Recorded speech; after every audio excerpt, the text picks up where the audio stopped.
Ladies and gentlemen, this is a sci-fi debate, as we define it. Basically, what we're going to have is politicians when they come to vote, know what the societal needs are. They know they have all the information currently available to the parliament in terms of societal needs and the problems plaguing us in society. What they do not have are two crucial things. First of all, they do not know who they are, what their private interests are, in terms of things like what job they hold, what's their background, what history they've been through, and so on and so forth. Second of all, they also don't know who specifically are the parts of our population that elected them. We say they know what the general society needs, and this is how we want them to vote. We believe elections under this model work basically on a personal level, not a party one. Basically, people electing people who they think are just more capable of making good decisions, and also in terms of different terms of proficiency. For example, if I want more decision, if I care more about strategic decisions, I'm more likely to choose a general. If I care about economic decisions, I'm more likely to choose an economist, probably, or a sociologist, but never mind. Basically, what we say, this is the mechanism. If there are no clarifications... Yes. So the politicians don't know who the voters are. How do they know their general interests? They know the general interests of society, not of the people, specific people who voted for them. That's the key issue. Basically, they can know just by opinion polls, by all the mechanisms we have today in order to know what societal needs are. They have the same things, just not catering to their specific voters, but to the general society. So, I'm going to talk to you about two things. First of all, why politicians should not weigh their personal interest, and why I think that if they do not, we get a much more positive outcome in terms of policy. Second of all, why we will get a better policy outcome without the considerations of sector and voter audiences. So, let's go into the first about the politicians themselves. Basically, we believe that in an ideal society, we would have everyone take the vote because they are equivalent. The people who are the parliament members are the representatives of that collective right to vote and to rule together. What this means is, basically, every parliament member, in Israel, for example, where a mandate is 30,000 votes, this person is not himself when he's standing there. He is 30,000 people who he's supposed to represent, meaning his own personal interests should not be of any consideration in the vote he makes. He should only take into account that of the entire public, of the general public, and Parliament in general should take into account all the interests of the entire public. Now we say this is critical because every consideration when we see what sort of considerations guide politicians today in making decisions, things like whether I'll be able to work later in some firm that I'm promoting right now, whether it's lobbying, being able to be re-elected, being able to get the funds that I need for this, being able, or even just the psychological things that just a second. The psychological, I forgot the word, biases that I have, the cognitive biases that I have personally from my background history, would say all these things are terrible when you apply them to policy, because they make great imbalances. They create situations in which, for example, people do not, they create situations in which people do not actually represent the interests of their voters, but only the interests of themselves. And we say this is terrible in itself. Before I go on, I'll take closing. Can you explain to me how this world looks? What's actually voted on? What do they vote when they're behind the veil of ignorance versus when they're not? Under both scenarios, they vote on the same laws, basically. They vote on things like the budget, they vote on things like in the environment, they vote on things like security. All these things is the same vote, just with different sorts of interests that they weigh. First of all, just on this point, notice that if politicians care less about lobbying power, we get much more ability to make decisions that are better for the entire society and not just the companies. Yes. Are they doing it to better the worst in society, like the info slide said? Like, who is benefiting from this? What is there in their head? Well, basically, as the veil of ignorance states, they want to better the rights of everybody in society in terms of what society would look like if I was what society would I like to live in if I didn't know what social position I'm going to occupy. Meaning, yes, logically we are going to get more developing things that are more social policy and things like that. I honestly don't understand why you're so confused about this. Okay, so why do we get better policy outcomes in general? No, I will not take more questions. Today, the democratic system is supposed to balance out different interests. For example, the fact that poor people want more taxation, while rich people want less. What minorities want this, but the majority may want something else. We say that the party system today creates some sort of balance, but it's a very imperfect balance. Why is that? First of all, it creates a situation in which some people are. First of all, some people can manipulate the system simply because they have more power and more leverage over it, by being able to have leverage over the politicians, which I mentioned earlier. Second of all, we say that people that there's not necessarily a direct correlation between the people who have more votes and the people who will be more influenced by the decision. For example, if we have a minority in society that can be influenced by, that is critically influenced, but is not the majority, we say that in these cases, the majority rule is likely to pass, and this leaves many people disenfranchised. Moreover, we say a lot of legislative power just goes on people sabotaging each other, and parties sabotaging each other, passing laws just in order to annoy someone else, because people treat the political system as a zero-sum game. Moreover, we say that, often voting by party lines simply neutralizes the ability of the ability to actually make the weighing in terms of societal interest. What do we get under this model, and why is it so much better?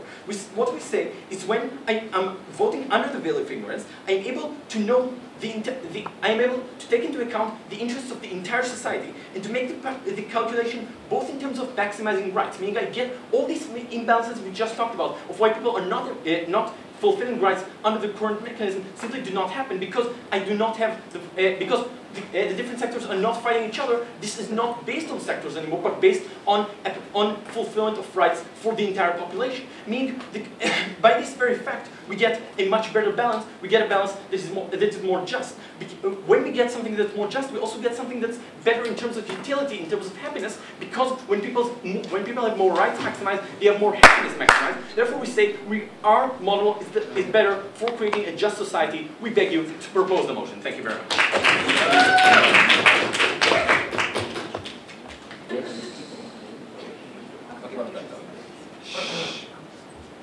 Two points from opening. First of all, we're going to show you why their mechanism completely ignores the need for change, the need of people not to determine right now how their future life will look exactly and precisely. Second of all, we're going to show you why the overall, taking the incentive from people will worsen the overall situation of people in society, both poor and rich. But before that, some rebuttal. So first of all, Eyal tells us that, listen, those politicians somehow, I don't really know how, can determine the perfect policy for society. And we say we do not accept this. We can accept that politicians can guess who the public is. We can say that the public is diverse, but we don't understand what the concept of having a perfect policy really means. Because we think, by definition, it's something that is always changing in every country. So we don't accept this premise. We think that if this premise exists, there is no debate here today. So, second of all, Eyal tells us that we're going to have better policy outcome. We are willing to accept the point about having more equality overall. It's something that we're going to agree with. We don't think that necessarily means that we're going to have it better. Because first of all, he says that we have inequality in our current system because the poor are disadvantaged and they don't have enough power like the rich. Well, A, we don't think that, like the example he gave with the taxes, this is always the case, right? We also know that our poor people who are voting for the Republicans. B, today, more than ever, you have the poor are able to protest, to progress their situation. This is because of social networks, because of the internet. This is what we see with the Occupy movement. This is what we see with growing acknowledgement of the rights. And three, most of all, he forgot the comparative, and this is the comparative. We recognize that still some things today are unfair, but we're saying the overall, and this is what I'm showing my points, the society will prefer this to somewhat unfair over the right to have a change, over just staying stagnated in the same situation. Just notice, panel, that in the last 2 centuries or so, we had huge advancements in the fields of rights, women rights, black rights, every LGBT rights, and we're saying this is because we have the power to change. Once we are stagnated with their point, with their policy, we don't know what will take place 50 years from now, and this is exactly what we're going to talk about. First point, why it's very bad to tell your future self what his life is going to look like. Because I know maybe today it looks compelling to live in Ra'anana with 2 kids in 10 years from now. But maybe I will be bored to death in 10 years from now, and this is where I want the future alone to be able to lead his own life, and the future public to be able to determine their own laws. What are we meaning? What are we meaning exactly? That first of all, people tend to change. If a religious person behind the veil of ignorance says, for example, that religious is very important for him, and this is why he would not like to have public transportation on Saturdays, but maybe this religion person in 30 years ago and the rest of society is going to be much more secular, they are still stuck with this law. Moreover, we say there's intensity of interest, right? If today I feel that gay rights is not important enough, but I don't know how I will feel myself in a few years from now when I will find out my son is gay and my son can get married, this is exactly when people change their opinion. No. Thirdly, we're saying that you also have cultural change. For example, maybe it looks to us now, and it obviously looks to opening Gov, that having more equality in the society, like having more welfare policies, looks great. But maybe in 40 years from now, we are going to find out that the welfare state is a complete failure because people are not incentivized enough to go out and work. And this is exactly we say this is the point where change has to come. Lastly, we don't really know the effect. As a liberal person, it looks to me perfectly okay to allow the legislation of marijuana.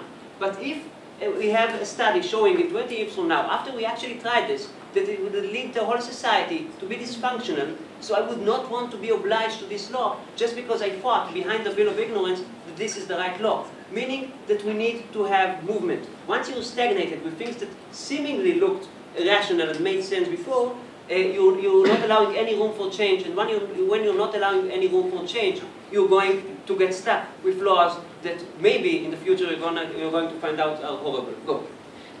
Why do we give 1 vote for each citizen? Because we believe they should have equal power. We recognize that it's not perfect, but as I've said now, we have mechanisms to make it better, and we're trying to limit the power of the rich. But we think we should consider all of their interests. Point B. Why we're going to have a worse society overall. So here we have to agree with opening. I'm saying that people are usually risk averse. You have an experiment where you offer people to have a lottery, to have 50 shekels for sure, or to have either 0 or 120 shekels. Most people will prefer to have the 50 shekels for sure. Now notice, if that's true for the entire society, in the overall, this society is going to have less money. But people themselves are risk averse, which leads me to agree with opening that there will be more equality. What's the problem here? That we're saying that in this society exactly, people will be less likely to go out and starve for success. Because we know that people when they want to overcome difficulties, when they want to get out of poverty, when they want to really better their situation, this is exactly what drives people to success. And we're saying that today, the poorest people in the EU today are living much better than the richest people in the 19th century. Because back then they didn't have any painkillers, they didn't have any better health system, they didn't have any constant access to food. Even if they were poor and they had to search for this food, and they didn't have a constant for clean water. And we're saying, when you have a society with people that are striving for success, when you have a society that looks for those things constantly, this is exactly when you get the new patents and you get the new technology. Now, why do we think it won't be abused, this power? Because we're saying there are a bunch of incentives today not to let the poor just starve. Once, for instance, we know they have equal votes, although it doesn't mean we have equality. B, we're saying there's a strong motivation for people to give, whether it's religious incentives like church, whether it's just every person here will just feel morally obliged to donate when he goes in the street and he sees a hungry person.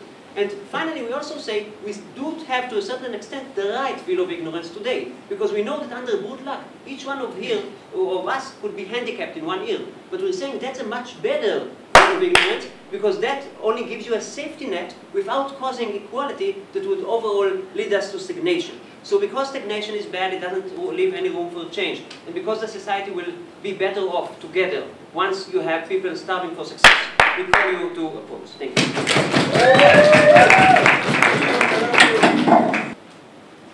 For the second debate in a row, and for my entire life, I truly hate Republicans. However, it is the only thing in this debate in which I'm certain up so far.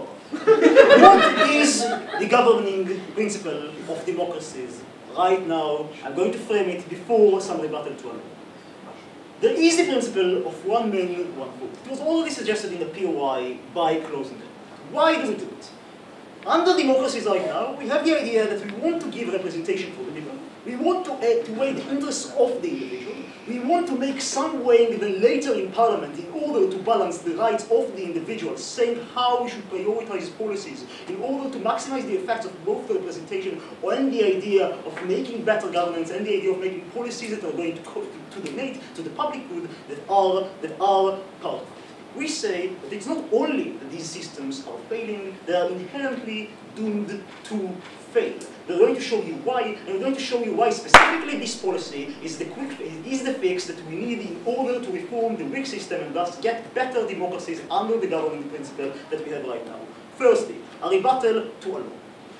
He says that we've taken the burden to show that we're going to get the perfect policy. This is false. This is a comparative debate like every other debate. We're taking the burden to show that we're going to get better policies under our mechanism. Secondly, he says that we do not have the ways and means to understand why eventually we're going to get better policies. We do not understand why. As suggested, there is a way to collect votes. As suggested, polls are going to exist. The main branch of statistics in society is still going to maintain, and we're going to have access for it in order to gather information of what is the public good and how to direct it. Then he says, but listen, I cannot determine right now what is actually going to happen throughout my entire life.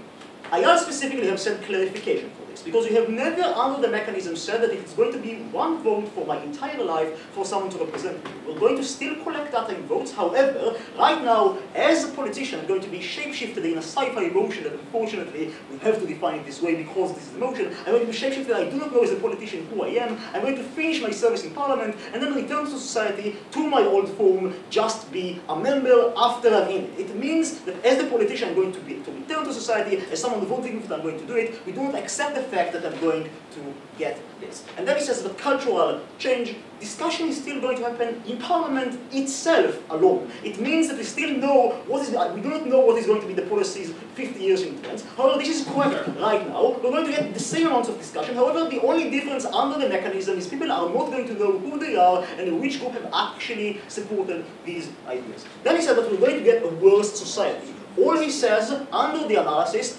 people are naturally, by their nature, risk-averse. This is why we're going to get a worse society. Firstly, they have conceded the point, both positions, of equality. This is great for them. They actually say it directly here. Secondly, we say this again has to be in a comparative manner.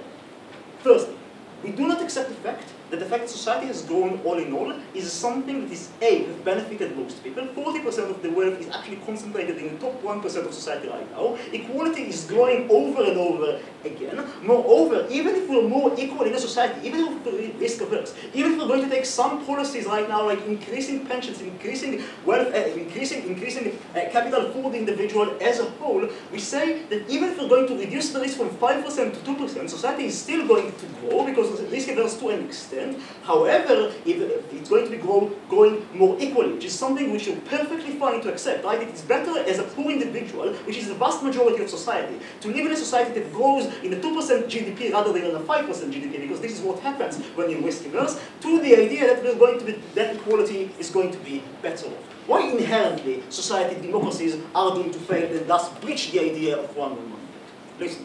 Unfortunately, right now, in order to maintain society and practically for democracies to run, we need mechanisms like the media, we need mechanisms like lobbying, we need mechanisms like political parties pre-choosing their candidates. Why are they bad? Because unfortunately, they're double-edged swords. Unfortunately, there are things which is a necessity for people to get information. However, it is something in which there are clear interests to use against the people themselves, right? The idea of the media being a servant of the rich. We cannot just ban the media because we need the information for society. We cannot just ban political parties that serve, unfortunately, only the top parts of society from doing things as pre-choosing their candidates by their power-holding individuals, because then we cannot govern in current societies. This is something which is fundamental to the way that we hold it. Unfortunately, however, however, what happens right now is that there is a clear interest for the top parts of society inherently in the system to serve only their kinds of interests and do not consider huge parts of society as a whole. This is why a lot of people do not even go to vote. This is why a lot of people, unfortunately, have to support capitalism, because this is the best system that we have right now, even though it discriminates vastly against these kinds of people. This motion is going to correct exactly that. I'm going to explain it in a second, but first, Eyal. Yeah. Do you think that raping someone who will never find out about it and no one will ever know is legitimate? And if not, why? Firstly, I don't like the rape analogy. Secondly, what we say in this debate is no, because the certain individual will probably know that he's raped. Thirdly, thirdly, what we say is that our system, unfortunately, to the biological person, rapes less. Okay, let's continue to work on it, right? Because if you accept it, that the current system has incentives to actually throw the rich against the poor, to actually create prioritization of people over the other in order for the democracy to sustain, in order for capitalism to sustain, this is something which violates the basic idea of one man, one vote, which is what should be erect here. Already at the point of this debate, if you accept this idea that democracies are failing and the comparative for government side is easier, how is it going to fix it? Because we say that what happens is when I accumulate too much power in a democracy, then the biases and the flaws start to occur, right? Then I don't have now to consider what happens in other parts of society. There are balances that exist, unfortunately, they're constantly failing. People are not informed, they're getting less and less informed. Consumerism is something that is pushed more and more to us as individuals. If we're going to correct this specifically by this motion, what is going to happen is that right now, because I do not know to which part of society I actually belong to, I have a clear incentive to think about society and societal views as a whole, to think and prioritize what is going to create, even if I'm risk averse to an extent, something which is going to prioritize capital gain for everyone without knowing who I am, and not taking into consideration things of which society, to which part I am belonging right now. We accept that we can some policy, however, on the comparative of most people not being able to get the basic to get the basic idea of even participating in it, we are proud to propose.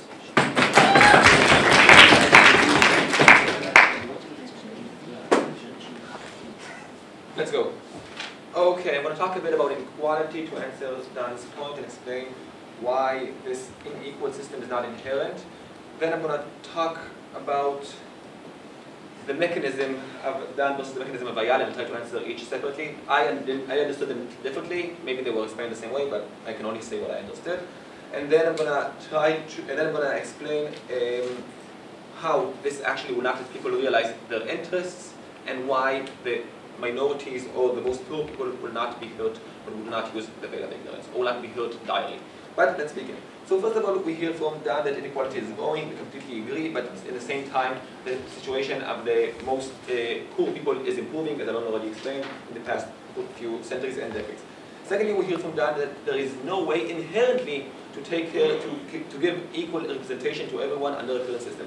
Well, completely equal representation, I think, might be true, but we are able to give equal opportunities and to let everyone express their opinions and to promote their interests. He says that the media and parties are always for the strongest people. We completely disagree. Parties have an interest to get different voters. Some parties go for the low-income voters. In Israel, it's Shas. In other countries, it's different parties. And some parties go for high-income voters. If everyone went to the high-income voters, then I would just create a new party aiming for the low-income and get all the votes. Pretty simple.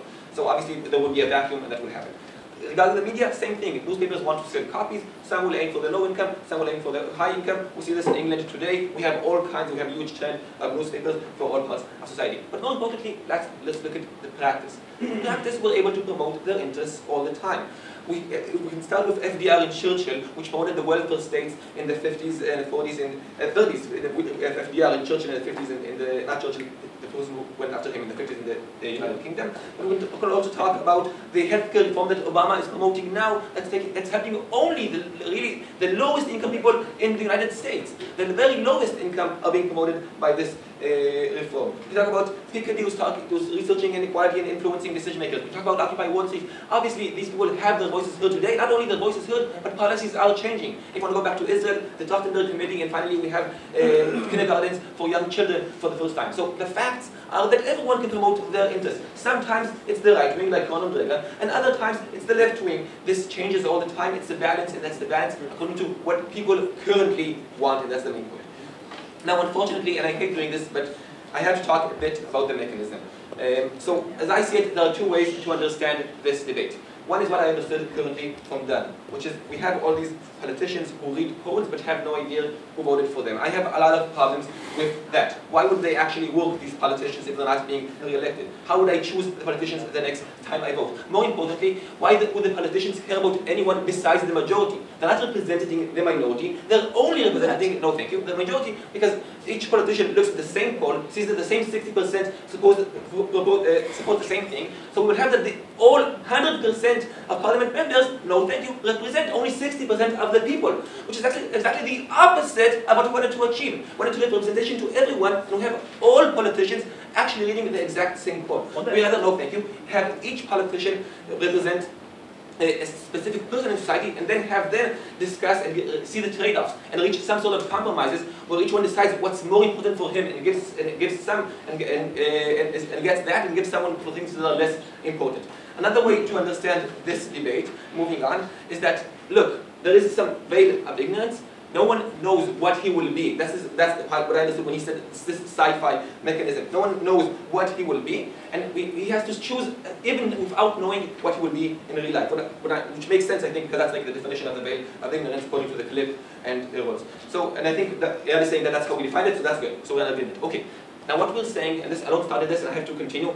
Wake up 18. What we're saying here is that, look, I don't know what I really want till I know who I am, and this is important.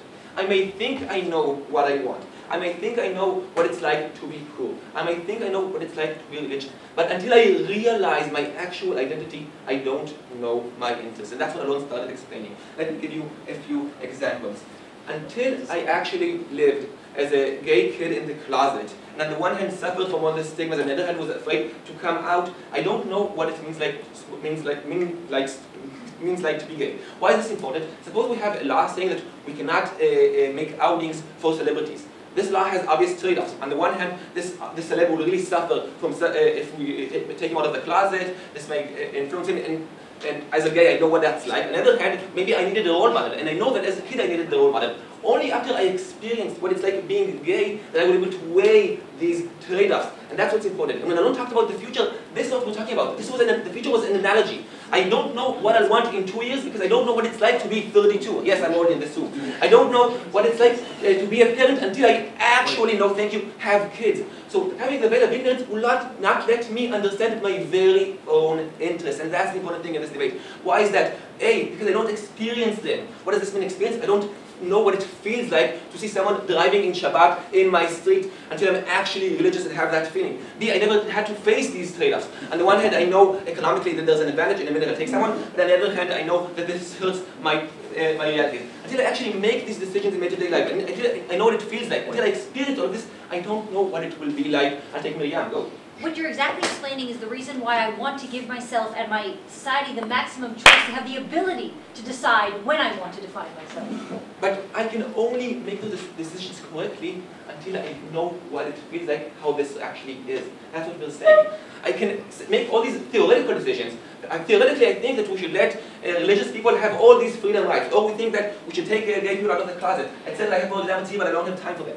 But until I actually know what that feels like, I won't make these decisions properly. So what's the end result? The end result is a final result that's worse for everyone, because we made these theoretical decisions which aren't actually good for ourselves. That's the bad thing. Okay, but then you say, okay, but what about minorities? What about economic poor people? There are some cases where it's really clear-cut. Let's talk about those two cases. First of all, minorities, we had an entire debate upon that. If you are in the proposition, you think that the court can help them. If you are in the opposition, then parliament. But there definitely are other means to help these minorities in society. Regarding the more important thing, economic trade-off. Look, we already have in this current life these veil of ignorance, but we have some balance. On the one hand, I know what I want now. On the other hand, I know that there's a risk that in the future I'll be someone else. That's the balance that we want. A veil of ignorance when I know who I currently am, but I know that that might change. And that's instead of a complete veil of ignorance, when I never had any experience in my real life, when I don't know what it's like to be poor or rich, it's only a theoretical proposition, and therefore I can't make the correct decision. Therefore we call you to oppose.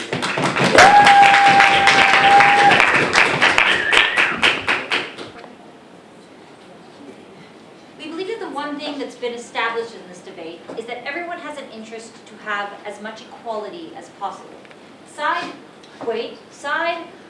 Opposition is trying to say that we want to have more equality, see it's working, but we think that the limit ends where I don't have choice anymore, right? Because I won't strive to move forward, or I won't develop myself, as someone said. My first point is going to be exactly on that, and why I will not only have better choice, but be able to choose correctly towards everyone, and give them more chances to choose no matter where my world will be, and that will be the first point. The second thing I want to talk about is why will I vote balance? Because we think that one of the questions is the idea that I will be voting only for the minority, or only for the underprivileged, and then I will actually, or only for the majority, and I'll explain why this will actually be relatively balanced. First, 2 points of rebuttal. So, they're trying to tell us that there's an interest in, policies are changing in order to help minorities and happening today, but we have to think also of majorities. So A, we believe that it's not happening enough. Even under all what they're saying, we still have a lot of people who don't have equality to actually get out of their poor cycles, who are still being racially profiled, who are still being affected. So no matter what they're saying, there's a lot affected, and there's no reason not to make this much faster and make it better if you think it's wrong to begin with, which is exactly what we're doing under side propositions. The second thing we think is that there are a bunch of people that don't even vote. Realize that this assumption is that people are voting. What we're telling you is there are so many people, we've seen in a lot of countries, 30, 40% of the people aren't even voting today because they don't even have an interest or an understanding or care for that. What we're saying is now these people will also be helped, which we think is very important. We will be this change in the system and actually help really all of society because they're all being voted for.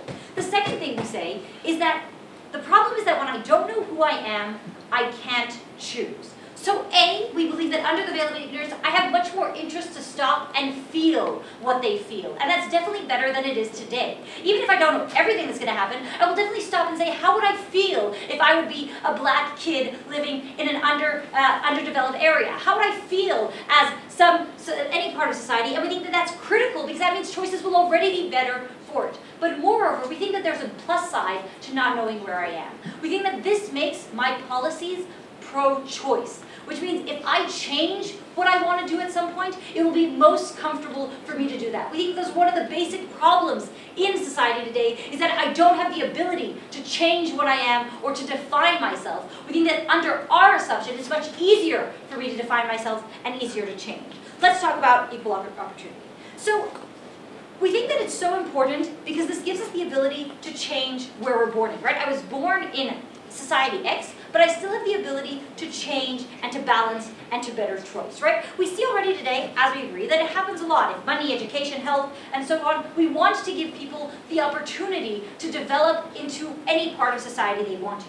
But this doesn't happen, right? We think that the continuation of this logic is exactly the idea of giving them all that they need in order to actually have equal opportunity. We think that what's happening today is that I'm giving a lot of plasters or things that I think I'll be voted for without thinking about the core problems that don't develop them, without changing their society, without changing the police force as well it is, without doing the core things, because you know what? We're being voted for again by these people because it's good enough, because they want any small change, because you know what? They're happy with plasters. The problem is that this doesn't actually reach equality. This doesn't actually reach changing of development. What we're saying is that the second I'm afraid of being there, or the second I'm afraid of having this problem, I'm bound to change policies the right way. I'm bound to change the base of a policy because I understand what is a crappy policy, and I understand that it doesn't work. And even if I don't understand what doesn't work, after I vote for it for 20 years, as a side opposition is so afraid of, I'll see that it doesn't work, and then change my policy. But I will definitely try something until the end because I have an interest, an invested interest to actually solve these problems, which will not happen today. So what will happen in that? A, we think it'll make me solve the problem. But B, it will give you maximum ability to be whatever I am. Which means if today it's hard for me to be a gay person that wants to get married, then now it'll be much easier because you know what? I don't know where I'll wake up tomorrow. And that is exactly the factor that lets me choose what I want to be and choose to be affected. We think that's what's critical in equal opportunity is the ability to change and to actually develop in society. So what we're offering is a place where we change the core problem, where we vote for things that really bring to equality and not have any politician trying to cover something that doesn't actually work. Second. Listen, Marx, we understand that you would like to make big radical changes. Can you at some point explain to us, any side of proposition, why you have the legitimacy to take so much power over individuals and take away their rights and freedoms?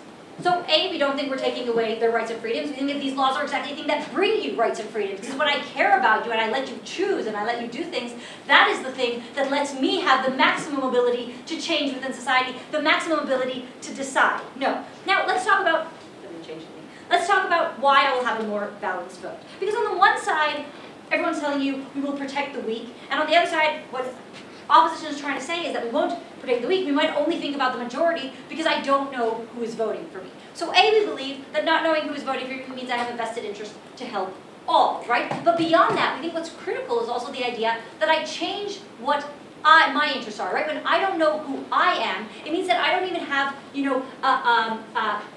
some sort of imbalance in my choices. We think that everyone today is imbalanced to begin with, right? When I'm a white, suburban person who had a good background, then my choices are funneled from that area. When I'm a black person, then they're funneled from there. We think this is the ability to let me choose better. What we think this does is A, brings protection to the weak, but moreover, we don't think that it stops the representation of the merit and the skills of anyone else, which means when we're being afraid of underdeveloped society or people that don't want to work hard, we don't think that that's part of this debate. We think that you can still have any sort of, balance for merit, for skill, for working hard, for developing, but this is the ability that will let me balance better what I have and give me the best scenario of no matter what my interests. So what we're doing is actually taking away either my personal agenda or just my upbringing, which to begin with is problematic because it gives me a lot of moral boundaries, it gives me a moral framework that I work with. I think that it's more plausible that under this assumption, I won't build it only out of my values, but try to understand and think other people's values as well. So what we've shown you today are two things. One is we've shown you that this is the way to make politicians have solve core issues and core problems and not try to put plasters which still make them voted again, which still let them choose, but are not actually solving all of the inequalities that were in society. And the second thing we showed is that it's not only less imbalanced, but it's actually better for all, because my framework is not as bad, because I have the ability to now balance between people, and so we call you to propose.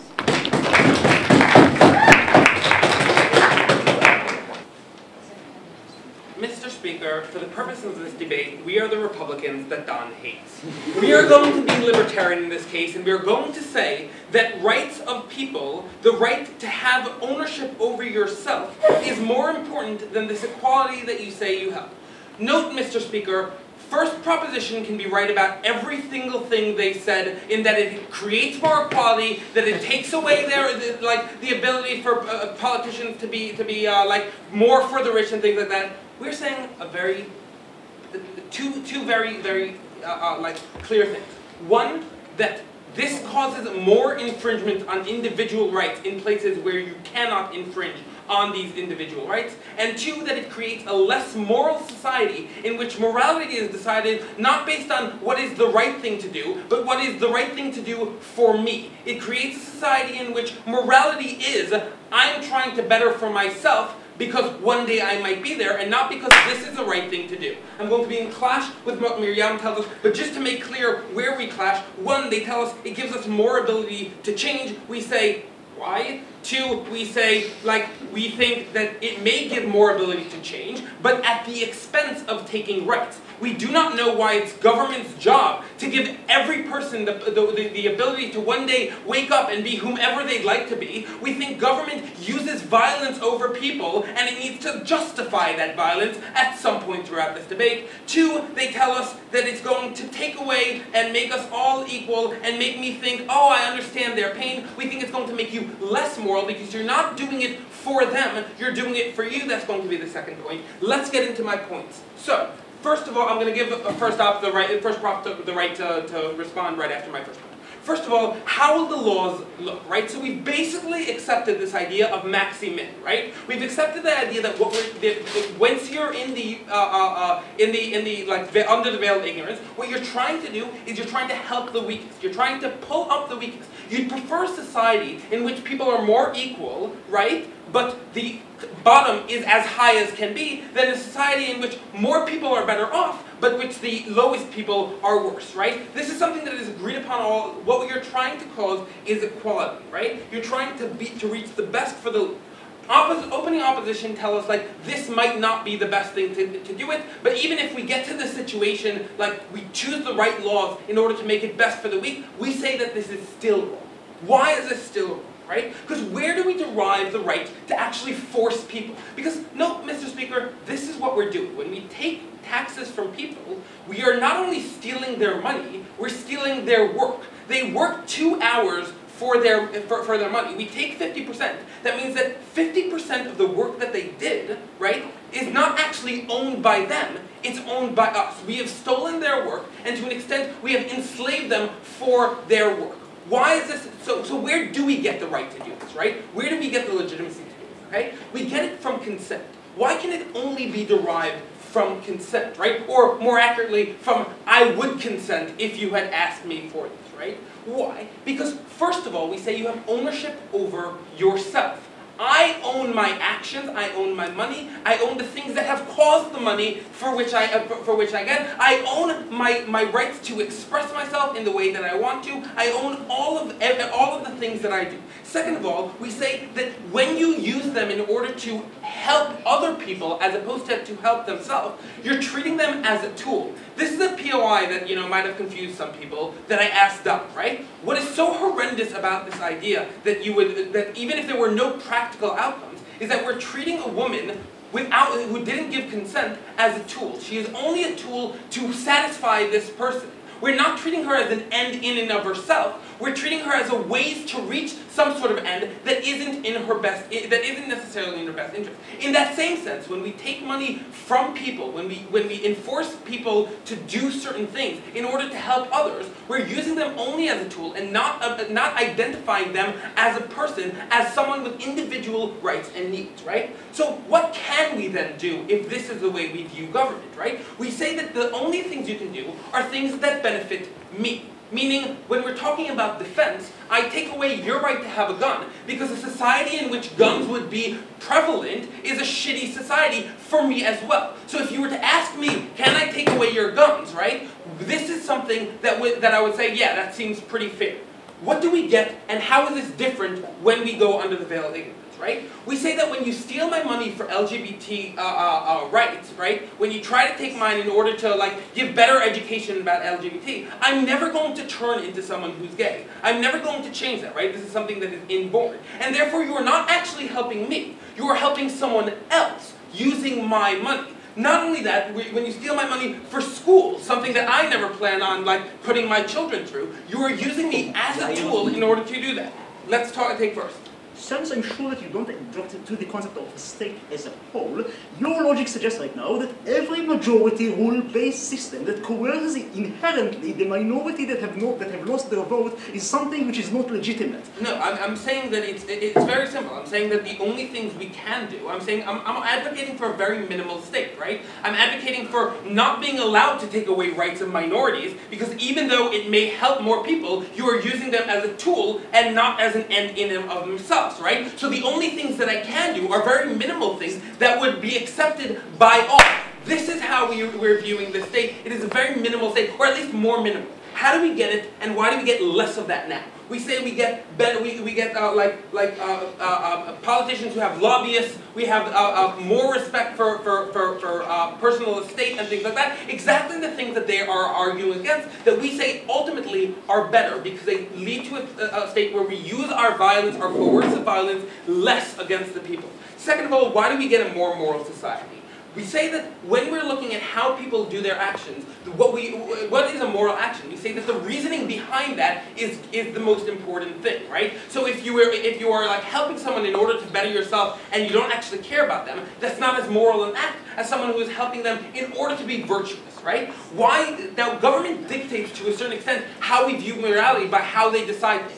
A more capitalistic government has changed the way America sees things. Money is the most important, right? The same thing happens here. When government decides not based on how I can help the most people, how I can respect every single person as a person, but instead sees it as, if I were in that situation, what would I do that best me? We get a society that does worse for people. We get a society that acts less moral because they're all acting in self-interest and not in virtuous interest. For all those reasons, I beg you to oppose.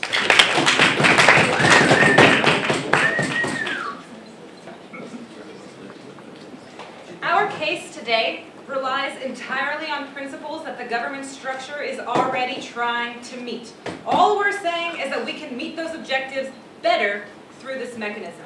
The problem that closing government has of legitimacy, they're already expressed goals of the system. I'm going to get into that into my two clashes. How are we going to better meet the equality of opportunity that we already hold as a value in our government? And the second clash is how we are going to better meet equal representation, which we already hold as a value in our government. Miriam has shown you why those are also values and why this meets them better. We're going to prove that. But before I get into that, I wanted to focus a little bit on a rebuttal of the point that we're getting here from closing opposition regarding the fact that it's not the government's purpose to make us equal and that we have no consent for this law. So, first of all, we're saying that's not true because of many, many mechanisms that already exist to promote equality of opportunity. Okay, we're saying that in the status quo already we tax some people that don't agree to it. In the status quo we already provide universal health care and education to everyone because we want to improve their opportunities. And basically the logic of consent is the very logic behind the veil of ignorance. Because what we're saying when we put a politician behind this veil to make his decision is we're saying the citizen knows that his politician would make the decision that anyone in that same position would also make.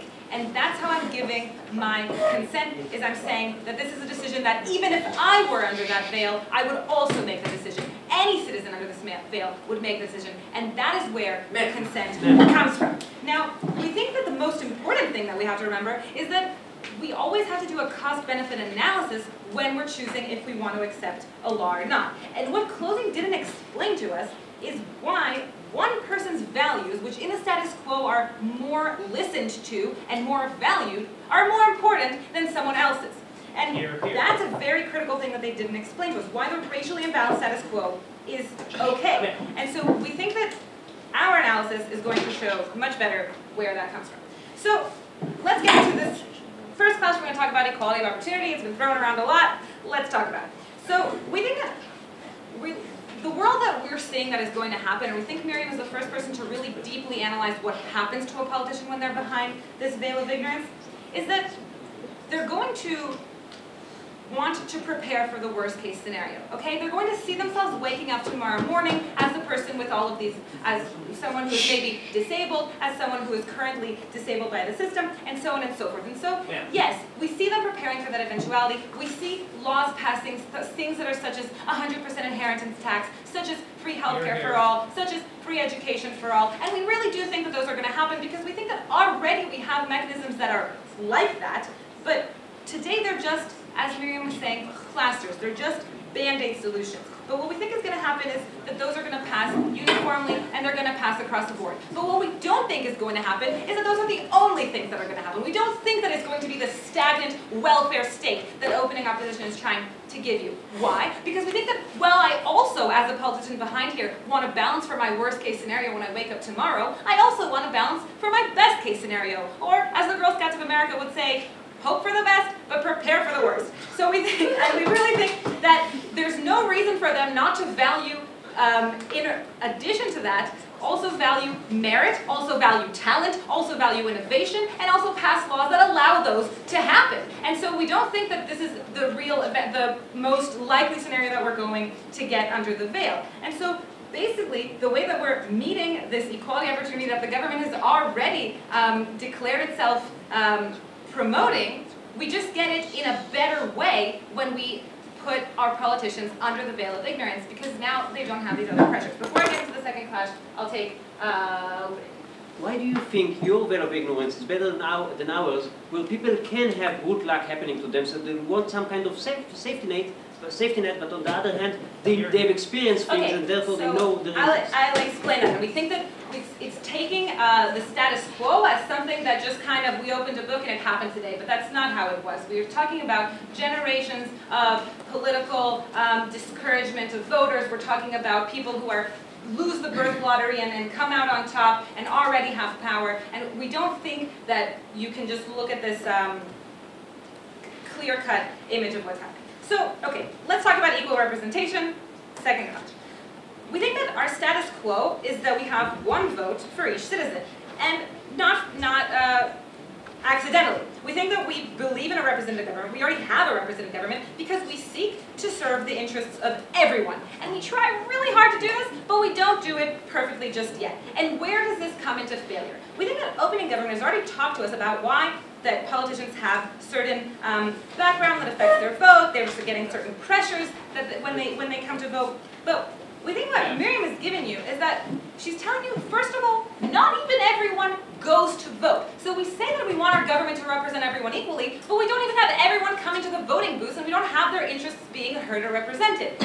Moreover, even given the fact that maybe every single person were to come vote, we say that some people have more interest, more ability to influence the way that the government works because they can fund lobbyists, because they can fund special interest groups, because they can have even more power as to how decisions are made. So we're saying that the way decisions are being made today aren't a fully representative thing. And so what we're going to talk about is the comparative of how politicians are going to vote under this veil. And so we think that the minute that a representative is under the veil, they no longer need to have this imperfect system of, okay, so I represent these certain counties that have some interests, some of them are maybe less wealthy, some want disabled rights, some want all these things, but rather automatically each politician under the veil takes everyone's consideration into account because it represents all of the interests. It represents the interests of the people who need the most help in our society. It represents the interests of people who need different kinds of help in our society. And so we think that that is actually a much better way of reaching the goals of the government. And so we think that instead of having, as Miriam was telling you, these band-aid solutions to try and step-by-step protect minority rights, to try and step-by-step overcome the lottery of birth, we want to do away with all of it, and we want to better achieve both of these goals of government by having politicians vote under the veil. Please.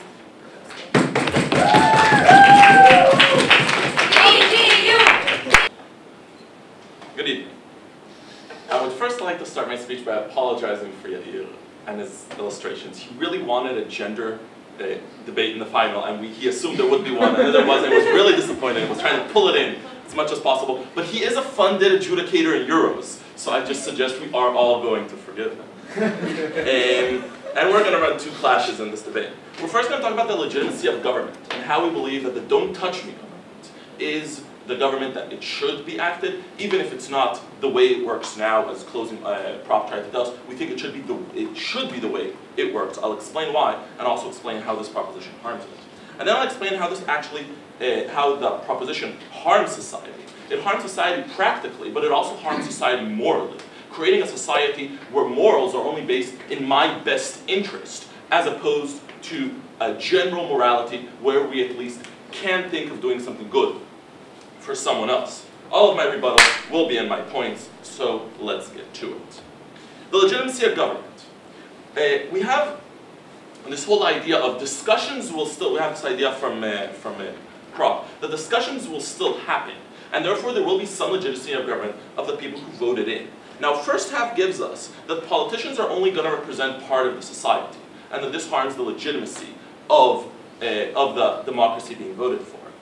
What Eyal brings is that even if these politicians represent, or try to represent, all of society, since this representation harms me as an individual, it becomes illegitimate. Since this representation inherently doesn't take into account not only my needs, but my personhood, my actorship, which I'll get to in a minute, then inherently it does not represent me, and therefore does not represent a big part of society. Even if the politicians are trying to represent everybody, it's still going to harm a whole bunch of people in the worst way possible. They may think they're doing good, but they're doing very, very bad. And they're doing very, very bad in my name, and we say that this is illegitimate.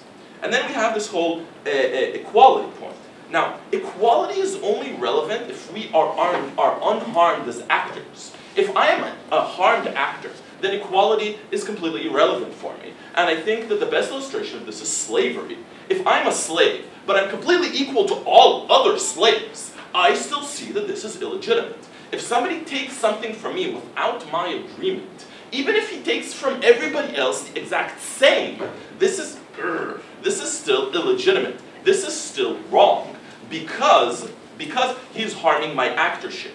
I think that's the word. and even if it's not, let's just say it. And Yair, my agency, thank you. And Yair brought this forth. We say that it is illegitimate that I should be stolen from, even if you're trying to steal from me in my name. Hold on, no, thank you. Right, we're saying that if you don't have self, if you don't have agency, if you're not a free actor, then everything else is irrelevant, since the only way I can bring myself to fruition, to advance myself, to make myself a better self, to make decisions for myself, to have freedom, like the Scotland debate, then everything else becomes irrelevant. Even equality becomes irrelevant if I cannot benefit myself or make decisions for myself. Now, then we try to get from closing proposition this idea that consent stems from everybody thinking the same under the veil of ignorance. Now, I don't really see how this works in society. I don't really think that what proposition meant is that everybody's going to be exactly the same. We're not causing a drone society. It could be that the politicians are going to think the same, but the constituents are different and still have different needs. And since these people are different, and since society is a zero-sum game, then inherently, yeah, I said it, inherently, acting under the veil of ignorance is going to harm many people in society. Taking away, no, I'll take seconds here. Taking away, he took you, don't make faces. Taking away their ability to make these decisions for themselves, taking away their agency, and therefore it's taking away their ability to provide this consent. Because you can't just say, well, consent stems from everybody thinking the same, because it's not. You're assuming tacit consent where there is none. Because were we to know that this is what the politicians would do, we would never have given them this consent, that this is what Yair said. In society, government can only take whatever rights of mine in order to benefit me on those rights or other rights. Once it harms me on those rights or other rights, then that consent is null and void, and they can't use it in order to supposedly help me. And then second prop tried to tell us, well, we're taking all of this into account and making a decision. Now here they're trying to hold the stick from both ends. Now on the one hand trying to say, well, we're going to act from a veil of ignorance, so we're going to advance the weakest people, but we're going to do it without harming anybody else. This is obviously not going to happen. It can't happen. It's a zero-sum game. There's a limited number of resources. A law that benefits weak people is gonna harm strong people in the same area, and therefore, again, they are harming us, taking away the legitimacy of the state of only being able to make for me decisions that benefit me. Yes, Amelia? Ops still failed to prove why one individual is more important than another individual, which is why we're offering a choice that gives everyone the maximum ability, and not to decide why you think one has more right than the other. It's not that one individual has more right inherently than another individual, it's that I have rights of my own, and that you can't take them away in order to benefit somebody that I didn't tell you that you could take away my rights to benefit from. It doesn't matter. Even if it benefits somebody else to take away, no thank you, my wallet, it doesn't mean you could take away my wallet and give it to one person or to 10 people because I didn't agree that this is the correct use of my wallet. I didn't agree that you can do this. I have my own rights which you can't stampede on. How does this not improve society and actually harm morals? Well, we tried to get from first proposition the whole how it improves from all, and then we got from first proposition the less drive to succeed. Yair expanded on this by giving the Maximin analysis of the society and explaining how when you try to put in this proposition, then you're actually only helping specific people, the lowest people, which doesn't benefit all of society because it doesn't necessarily drag everybody up. And then we analyze the morality of this, because we all probably agree that a moral society is a better society. And how does this harm the idea of a moral society? Is that morality, by definition, is when you do something that is just and not for personal gain. What they're trying to give us is that everything I do will be for personal gain, because I'm afraid that when the veil is raised, I will be on the crappy side. So I'm making decisions that the crappy side won't be harmed as much. Therefore, all decisions I'm making stem from my personal best interest instead of from an enlightened desire to do good. This harms morality, and we think beyond making a practical less good government, principally makes less good government. Ladies and gentlemen, it takes away my agency, which is illegitimate in this government. It derides morals, and this improves society. We call on you, please, to oppose.